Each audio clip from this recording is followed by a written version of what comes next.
नमस्कार, जय हिंद, जय भारत। जिस तरीके से एमसीडी के अंदर परिसीमन हुआ, परिसीमन के बाद अब सिविक सेंटर में ही सदन की लगने की बात की जा रही है और अब दोबारा से पत्रकारों के लिए एक नई बात खड़ी हो गई कि अब सदन में कौन कौन एंट्री कर पाएगा। और मैं कल गया क्योंकि मैं पहले अपना जो पूर्वी जिला था, पूर्वी जोन था, उसको मैं सदन देखता था। उसके बाद जब गया तो उनका कहना है कि नहीं साहब, गाइडलाइन बदल दी गई है। बदलने के बाद मैंने जब गाइडलाइन को पढ़ा तो मुझे एक बात जरूर महसूस हो गई कि साहब, हम जैसे स्वतंत्र पत्रकारों की अब एमसीडी के सदन में एंट्री करना नामुमकिन है। और जब मैंने उनसे पूछा कि ऐसा आप क्यों कर रहे हैं, क्या आप नहीं चाहते कि हम जैसे स्वतंत्र पत्रकार स्वतंत्र होकर अपनी बात को रख सके, तो उनका कहना है कि जो गाइडलाइन अधिकारियों ने बनाई है वही हम फॉलो करा रहे हैं। गाइडलाइन कुछ इस प्रकार थी कि जो नेशनल चैनल हैं, जो बड़े ब्रांड, बड़े कॉरपोरेट, बड़े बड़े बिजनेस वो चैनल हैं, उनके ही पत्रकारों को स्पेशल लेटर के जरिए ही एंट्री मिलेगी। कुछ बड़े अखबारों के पत्रकारों को ही मिलेगी, या जो न्यूज़ एजेंसी है उनके लिए पहले गवर्नमेंट से परमिशन आपको उस न्यूज़ एजेंसी या पोर्टल को चलाने की मिली हो, उसके बाद आपके पेड सब्सक्राइबर भी हो और आप एमसीडी की खबर लगातार दिखाते हो तो ही एंट्री मिलेगी। तो मैंने कहा कि साहब, इसका मतलब तो ये हुआ कि आप पत्रकार नहीं, तोते।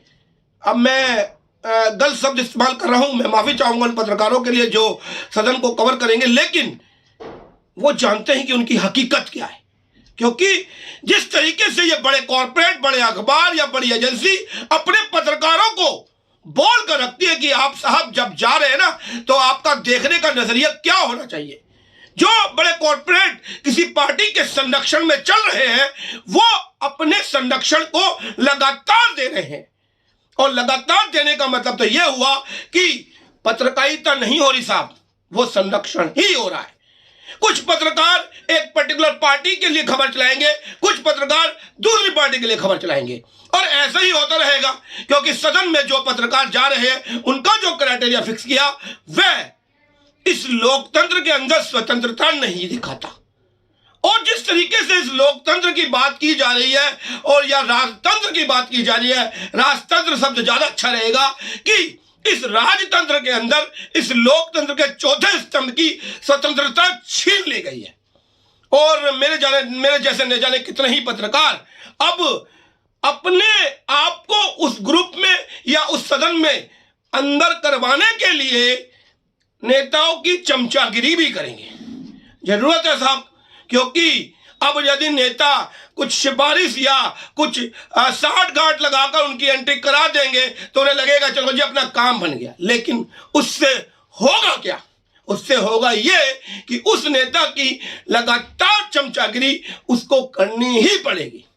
स्वतंत्र पत्रकारों के लिए जब आप लोग लगातार, आपके चुनाव होते हैं तब आप हमें बुलाते हो, आपकी प्रेस कॉन्फ्रेंस होती है आप हमें बुलाते हो, आपका प्रोग्राम होता है, मीडिया इनवाइट आती है, आप बड़े बड़े रैलियां करते हैं, वहां आप हमें बुलाते हैं, आपको कोई प्रचार प्रसार कराना होता है आप हमें बुलाते हैं, आपको कोई धरना प्रदर्शन करना आप हमें बुलाते हैं, आपको रोड पर झल्लूस निकालने होते हैं आप हमें बुलाते हैं, कहीं बाढ़ धाड़ करनी होती है आप हमें बुलाते हैं, आपको संरक्षण चाहिए होता है आप हमें बुलाते हैं, आपको अपनी बात जनता तक पहुंचानी तो आप हमें बुलाते हैं। सदन में नहीं बुलाते हैं, सदन में नहीं बुलाएंगे। क्यों भाई? क्या समझ रखा है आपने हम जैसे स्वतंत्र पत्रकारों को? और मैं नालायकी समझूंगा यदि एकजुटता नहीं दिखाई, क्योंकि ताकत हम लोग उन बड़े कॉर्पोरेट से ज्यादा रखते हैं, यह बात भी आप अच्छे से जानते हैं। और हमारी एकजुटता किसी भी सरकार पर क्या गुंडाघात करती है, यह भी हम अच्छे से जानते हैं। एकजुटता चाहिए साहब, इन पत्रकारों की एकजुटता ही जो नई नवेली सरकार बनी है, जो एक आंदोलन का हिस्सा होकर अब सत्ता पर बैठी है, हम जैसे पत्रकारों के बारे में नहीं सोचेगी तो कुंठाघात उस सरकार के ऊपर भी होना चाहिए। सवाल खड़ा होना चाहिए कि हम जैसे स्वतंत्र पत्रकार क्या सदन में अपनी कवरेज दे पाएंगे, और यदि नहीं तो आखिर क्यों? कौन कौन जुड़ रहा है इस पूरी मुहिम के साथ? मेरा नंबर है 9136592411।